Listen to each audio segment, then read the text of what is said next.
মানে আজি মোৰ ৰুটি খাব মন গৈছিলে, তাৰপিছতে চালোঁ যে ৰুটি মানে কম আছে, ময়দা পেকেট এটা আছিলে সৰু অকণমান আছিলে, মিক্স কৰি পেলাই মানে মঠিলোঁ, পানী সৰহকৈ দি দিলোঁ। এতিয়া মোক বিলৈ কি হৈছে চাব দেই, এনেকুৱা হৈছে বিলৈ।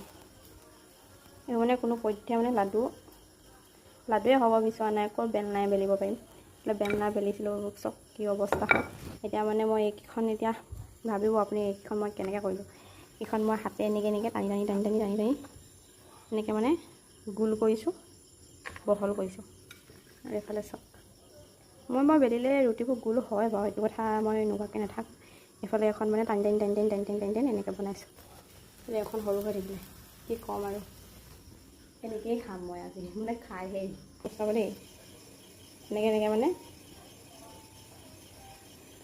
বেলিছোঁ। এইটো মোৰ মানুহে কয় নহয় হাতৰ বিদ্যা বুলি। এতিয়া মানে মোৰ বেলনা নোহোৱাকৈ মানে মই ৰুটি বেলিছোঁ, এনেকৈ হাতৰ বিদ্যা।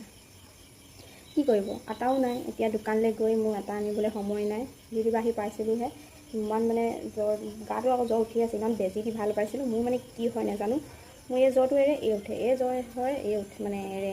বেজিটো লৈ পেলাই ভাল পালোঁ। সেই দুদিন ভাল পালোঁ কাৰণে ৰিলচ বনালোঁ আৰু হৈ গ'ল।